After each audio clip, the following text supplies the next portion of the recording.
నమస్తే అండి, welcome back to new updates 9. AP రాష్ట్ర వ్యాప్తంగా స్మార్ట్ రేషన్ కార్డు కలిగినటువంటి ప్రతి కుటుంబానికి కూడా జనవరి నెలలో నూతన సంవత్సరం సందర్భంగా కొన్ని కొత్త పథకాలను అయితే ప్రారంభించేందుకు కూటమి ప్రభుత్వం అయితే నిర్ణయం తీసుకుందండి. ఇక తాజాగా ముగిసినటువంటి కేబినెట్ మీటింగ్ అనంతరం రాష్ట్ర వ్యాప్తంగా ఉన్నటువంటి ప్రజలకు మేలు చేసే ఉద్దేశంతో ఒక కొత్త పథకాలను సంబంధించి సంక్షేమ పథకాల క్యాలెండర్ను కూడా రిలీజ్ చేయడం జరిగిందండి.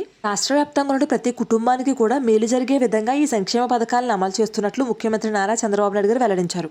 మరి రాష్ట్ర వ్యాప్తంగా ఉన్నటువంటి ప్రజలందరికీ 2026 జనవరి నెలలో ఏ పథకాలు అనేవి అమలు కాబోతున్నాయి, ఏ పథకాల ద్వారా ఎవరెవరికి ఎంత మేరకు లబ్ధి పొందగలుగుతున్నారనే పూర్తి సమాచారాన్ని ఈ వీడియో ద్వారా మీ అందరికీ తెలియజేస్తానండి. వీడియోని ఎక్కడా కూడా స్కిప్ చేయకుండా మొదటి నుంచి చివరి వరకు చూసే ప్రయత్నం అయితే చేయండి. ఇక మన ఆంధ్రప్రదేశ్ రాష్ట్ర వ్యాప్తంగా ప్రభుత్వం అమలు చేస్తున్నటువంటి ఏ పథకానికి సంబంధించినటువంటి ఏ చిన్న అప్డేట్ అయినా సరే మీరు మిస్ కాకుండా తెలుసుకునేందుకు మన ఛానల్ అయితే తప్పకుండా సబ్స్క్రైబ్ చేసుకోండి. అదేవిధంగా పక్కనే ఉన్నటువంటి బెల్ సింబల్ని క్లిక్ చేయడం ద్వారా నేను పెట్టినటువంటి ప్రతి వీడియోని కూడా నోటిఫికేషన్ ద్వారా అయితే మీరు పొందొచ్చండి. ఇక వీడియోని మీ ఫ్రెండ్స్ అండ్ ఫ్యామిలీకి ఫేస్బుక్ మరియు వాట్సాప్ ద్వారా షేర్ చేయండి. వీడియోలో ఇన్ఫర్మేషన్ చూసుకున్నట్లయితే ఏపీ రాష్ట్ర వ్యాప్తంగా 2026 జనవరి నెలలో అమలు చేసినటువంటి సంక్షేమ పథకాల్లో మొట్టమొదటి పథకం ఎన్టీఆర్ భరోసా పెన్షన్ అండి. రాష్ట్ర వ్యాప్తంగా ఉన్నటువంటి ప్రజలందరికీ కూడా ఎంతో ప్రతిష్టాత్మకంగా అమలు చేస్తున్నటువంటి ఈ ఎన్టీఆర్ భరోసా పెన్షన్ అనేది జనవరి నెలలో ఇవ్వాల్సినటువంటి ఈ పెన్షన్ని ఒక రోజు ముందుగానే డిసెంబర్ 31వ తేదీన అయితే పంపిణీ చేయబోతున్నారండి.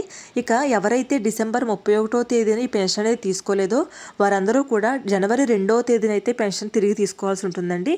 జనవరి 1వ తేదీన ప్రభుత్వం అయితే హాలిడే ప్రకటించడం కారణంగా ఒక రోజు ముందుగా ఈ పెన్షన్ అనేది పంపిణీ చేస్తున్నారు.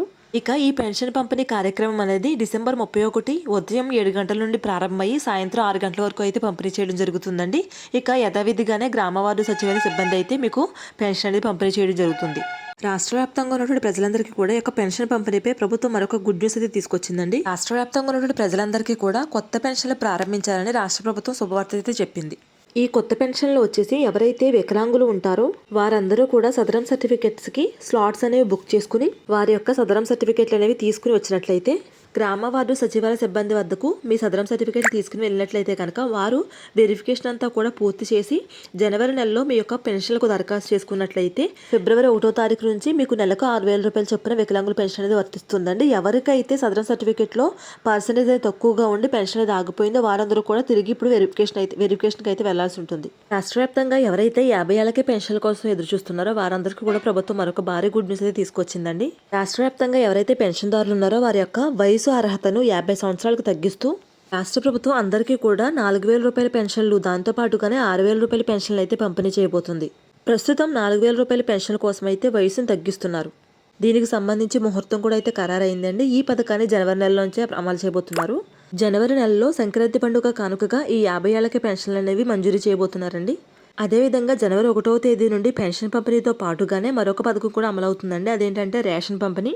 గతంలో రాష్ట్ర వ్యాప్తంగా ఏదైతే టీడీపీ నేతృత్వంలో చంద్రన్న కానుకలు అనేవి పంపిణీ చేయడం జరిగిందో ఇప్పుడు కూటమి ప్రభుత్వం పరిపాలిస్తున్నటువంటి నేపథ్యంలో ఈ రాష్ట్ర వ్యాప్తంగా ఉన్న ప్రజలందరికీ కూడా ఈ చంద్రన్న కానుకల యొక్క కిట్ని పంపిణీ చేయాలని చెప్పేసి ప్రభుత్వం అయితే నిర్ణయం తీసుకుంది. దీనికి సంబంధించి మన రాష్ట్ర పౌర సరఫరా శాఖ మంత్రి నాదెండ్ల మనోహర్ గారు ఈ పథకాన్ని తిరిగి అమలు చేస్తున్నట్లు అధికారికంగా ప్రకటించడం అయితే జరిగింది. ఈ చంద్రన్న కానుకలు అనేవి మనకి సంక్రాంతి పండుగ కానుక అయితే పంపిణీ చేస్తారండి.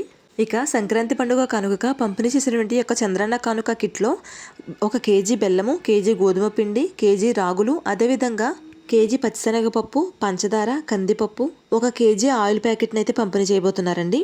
రాష్ట్ర వ్యాప్తంగా ఇప్పటికీ కూడా చాలామంది స్మార్ట్ రేషన్ కార్డులను తీసుకోలేదండి. ఇక రాష్ట్ర వ్యాప్తంగా ఉన్నటువంటి ప్రజలందరికీ కూడా ఈ స్మార్ట్ రేషన్ కార్డులు తీసుకునేందుకు డిసెంబర్ 15తో చివరి తేదీ అయితే పూర్తయిపోయిందండి. ఇక ఎవరైతే ఇప్పుడు స్మార్ట్ రేషన్ కార్డులు తీసుకోవాలి అనుకుంటున్నారో వారందరూ కూడా తిరిగి అదనంగా 200 రూపాయలు కట్టి మీ యొక్క పూర్తి సమాచారాన్ని, మీ యొక్క పూర్తి అడ్రస్ని కనుక వారికి చెప్పినట్లయితే గ్రామ వార్డు సచివాలయ సిబ్బందికి వారు మీ యొక్క స్మార్ట్ రేషన్ కార్డుని ఆన్లైన్లో పోస్ట్ ద్వారా మీ యొక్క ఇంటి వద్దకే మీ యొక్క స్మార్ట్ రేషన్ కార్డు అయితే పంపిణీ చేస్తారు. ఇక రాష్ట్ర వ్యాప్తంగా ఉన్నటువంటి ప్రజలందరికీ కూడా మరొక పథకాన్ని అయితే జనవరి నెలలో అమలు చేయబోతున్నారు. అదే ఉచిత విద్యుత్ పథకం.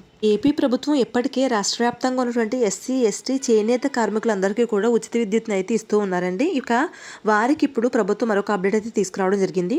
ఎవరికైతే ప్రభుత్వం ఫ్రీ కరెంట్ని అయితే ఇస్తూ ఉందో వారందరూ కూడా ఇప్పుడు ఖచ్చితంగా సోలార్కి అయితే అప్లై చేసుకోవాల్సి ఉంటుందండి. ఫ్రీ సోలార్ అనేది ప్రభుత్వమే ప్రజలందరికీ అందిస్తుంది. కాబట్టి రాష్ట్ర వ్యాప్తంగా ఎవరైతే ఈ యొక్క ఫ్రీ కరెంట్ని పొందుతూ ఉన్నారో వారందరూ కూడా ఖచ్చితంగా జనవరి నెల నుంచి సోలార్ సిస్టమ్ అయితే మీరు అప్లై చేసుకోవాల్సి ఉంటుందండి. సోలార్ కరెంట్ కనుక మీరు మారకపోతే మీకు 200 యూనిట్ల నుంచి తొలగించడం అయితే జరుగుతుందండి. అంటే మీరు ఖచ్చితంగా కరెంట్ బిల్ అనేది పే చేయాల్సి ఉంటుంది.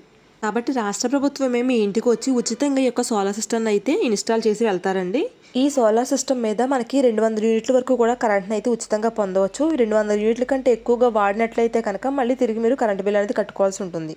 ఇక ఈ సోలార్ సిస్టమ్ని రాష్ట్ర వ్యాప్తంగా ఉన్న ప్రజలందరికీ కూడా ఎవరైతే ఎస్సీ ఎస్టీ చేనేత కార్మికులు ఉంటారో వారందరికీ కూడా జనవరి నెల నుంచి అయితే అమలు చేయబోతున్నారండి. కాబట్టి జనవరి నెలలో ఖచ్చితంగా మీరు ఈ యొక్క సోలార్ సిస్టమ్ని పెట్టుకున్నట్లయితే 200 యూనిట్ల వరకు కూడా ఉచితంగా మీరు కరెంట్ని అయితే పొందవచ్చు.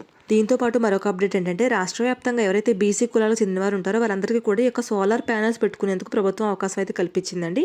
ఇక ఈ సోలార్ ప్యానల్స్ అనేవి పెట్టుకునేందుకు కేంద్ర ప్రభుత్వం ఇచ్చేటటువంటి 78,000 రాయితీతో పాటుగా ఆంధ్రప్రదేశ్ రాష్ట్ర ప్రభుత్వం 20,000 రూపాయలు అయితే రాయితీ అయితే ఇస్తుందండి.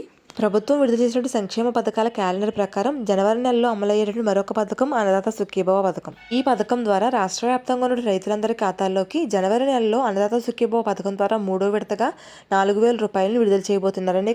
ఇక దీనికంటే ముందుగానే నరేంద్ర మోదీ గారు పీఎం కిసాన్ యోజన పథకం ద్వారా 22వ విడతగా ప్రతి రైతుల ఖాతాల్లోకి 2,000 రూపాయల చొప్పున అయితే విడుదల చేయబోతున్నారండి. ఎప్పుడైతే పీఎం కిసాన్ పథకాన్ని ప్రారంభిస్తారో దాంతో పాటుగానే అదే రోజున ఈ యొక్క అన్నదాత సుఖీభవ పథకాన్ని కూడా ప్రారంభిస్తున్నారు.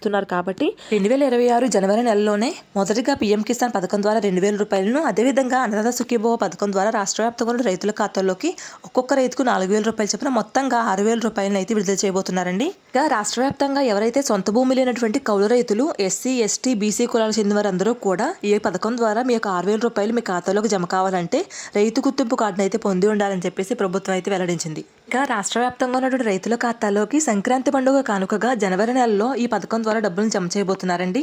రైతులందరికీ కూడా జనవరి నెల మొదటి వారంలో ప్రతి రైతు భరోసా కేంద్రాల్లోనూ పీఎం కిసాన్ 22వ విడతగా అర్హుల జాబితాను, అదేవిధంగా అన్నదాత సుఖీభవ 3వ విడతగా అర్హుల జాబితాను అయితే అందుబాటులో ఉంచుతున్నారండి.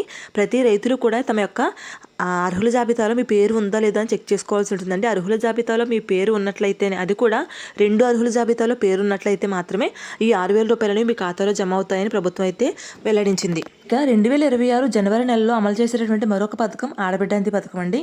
మహిళలకు పెద్దపీట వేస్తూ, అదేవిధంగా కుటుంబంలో పేదరికాన్ని నిర్మూలించాలంటే మహిళలను ఆర్థికంగా బలోపేతం చేయాలనే ముఖ్య ఉద్దేశంతో సంక్రాంతి పండుగ కానుకగా ఈ ఆడబిడ్డ పథకాన్ని ప్రకటిస్తున్నట్టు ముఖ్యమంత్రి నారా చంద్రబాబు నాయుడు గారు అయితే అధికారికంగా ప్రకటించడం అయితే జరిగిందండి. ఈ ఆడబిడ్డ నిధి పథకం అమలుపై గతంలో చాలా డేట్లు అనేవి బయటకు వచ్చినప్పటికీ కూడా ఈ పథకం అనేది అమల్లోకి రాలేదండి. చాలాసార్లు వాయిదా అయితే వేయడం జరిగింది. మొదట్లో ప్రభుత్వం ఏర్పడి 12 నెలలు పూర్తి చేసుకున్న సందర్భంగా జూన్ 12వ తేదీన ఈ పథకాన్ని అయితే అమలు చేస్తామని చెప్పినప్పటికీ కూడా ఈ పథకాన్ని అయితే ప్రవేశపెట్టలేదండి. అదేవిధంగా దసరా పండుగ కానుకగా మహిళల ఖాతాల్లోకి ఒక్కొక్కరికి నెలకు 1,500 రూపాయలు చెప్పిన విడుదల చేస్తామని చెప్పినప్పటికీ కూడా పథకం అయితే మళ్ళీ వాయిదా అయితే వేయడం జరిగింది. ఇక మరోవైపు స్థానిక ఎన్నికలు వస్తున్నటువంటి నేపథ్యంలో రాష్ట్ర వ్యాప్తంగా ఉన్న మహిళలందరినీ కూడా ఆర్థికంగా బలోపేతం చేయాలనే ముఖ్య ఉద్దేశంతో, అదేవిధంగా మహిళలకు నెలకు 1,500 రూపాయలు చొప్పున సంవత్సరానికి 18,000 రూపాయలు ఇచ్చేటువంటి ఈ ఆడబిడ్డ నిధి పథకాన్ని సంక్రాంతి పండుగ కానుకగా ప్రతి మహిళల ఖాతాల్లోకి డీబీటీ రూపంలో జమ చేయాలనే ముఖ్య ఉద్దేశంతో ఈ పథకాన్ని జనవరి నెలలో ప్రారంభిస్తున్నట్లు ముఖ్యమంత్రి నారా చంద్రబాబు నాయుడు గారు అధికారులకు అయితే ఆదేశాలు అయితే జారీ చేయడం జరిగిందండి. ఇక ముగిసినటువంటి కేబినెట్ మీటింగ్ అనంతరం ముఖ్యమంత్రి నారా చంద్రబాబు నాయుడు గారు అధికారులతో అత్యవసర టెలికాన్ఫరెన్స్లో మాట్లాడినటువంటి ముఖ్యమంత్రి నారా చంద్రబాబు నాయుడు గారు కూటమి ప్రభుత్వం విజయం అనంతరం ఏ విధంగా అయితే సంక్షేమ పథకాల క్యాలెండర్ విడుదల చేసి దిగ్విజయంగా ప్రతి పథకాన్ని కూడా ముందుకు తీసుకెళ్లిందో అదే మాదిరిగా నూతన సంవత్సరం సందర్భంగా జనవరి నెలలో ఈ సంక్షేమ పథకాలను కూడా ప్రతి పథకాన్ని కూడా దిగ్విజయంగా అమలు చేయబోతున్నామని, యథావిధిగా సూపర్ 6 పథకాల్లో ప్రతి పథకాన్ని కూడా తిరిగి మరలా పునఃప్రారంభిస్తామని చెప్పేసి ముఖ్యమంత్రి నారా చంద్రబాబు నాయుడు గారు అయితే వెల్లడించడం జరిగింది. ఈ ఆడబిడ్డ నిధి పథకం దరఖాస్తు చేసుకునేందుకు కొత్త వెబ్సైట్ను కూడా రూపొందిస్తున్నట్లు అయితే వెల్లడించారండి. ఇక ఆ వెబ్సైట్లోనే మహిళలందరూ కూడా ఈ ఆడబిడ్డ నిధి పథకానికి అయితే దరఖాస్తు చేసుకోవాల్సి ఉంటుంది. ఇక రాష్ట్ర వ్యాప్తంగా ప్రభుత్వం అమలు చేస్తున్నటువంటి ఏ సంక్షేమ పథకం ద్వారా అయినా సరే మీరు లబ్ధి పొందాలంటే హౌస్ హోల్డింగ్ మ్యాపింగ్లో అయితే మీరు తప్పనిసరిగా ఉండాలండి. అదేవిధంగా ఈ డిసెంబర్ నెల చివరాఖరికల్లా ప్రతి ఒక్కరు కూడా మీ యొక్క బ్యాంకు ఖాతాని ఎన్పిసి లింక్ అనేది అయ్యిందా లేదో చూసుకోండి. అదేవిధంగా మీ యొక్క ఆధార్ కార్డ్కి ఈకేవైసీ అనేది కూడా చేయించుకుని ఉండాలండి. ఈ విధంగా ఈకేవైసీ కానీ ఎన్పిసి లింక్ కానీ అవ్వకపోతే మీకు 2026లో ప్రవేశపెట్టినటువంటి ఏ సంక్షేమ పథకం ద్వారా కూడా మీరు లబ్ధి అనేది పొందలేరు. ఈ విధంగా ప్రభుత్వం అమలు చేస్తున్నటువంటి ప్రతి పథకానికి సంబంధించిన ఇన్ఫర్మేషన్ ఎప్పటికప్పుడు మన ఛానల్ ద్వారా మీ అందరికీ అందిస్తూ ఉంటాను. దానికోసం మన ఛానల్ తప్పకుండా సబ్స్క్రైబ్ చేసుకోండి. వీడియోని లైక్ చేసి మీ ఫ్రెండ్స్ అండ్ ఫ్యామిలీకి షేర్ చేయండి. Thanks for watching.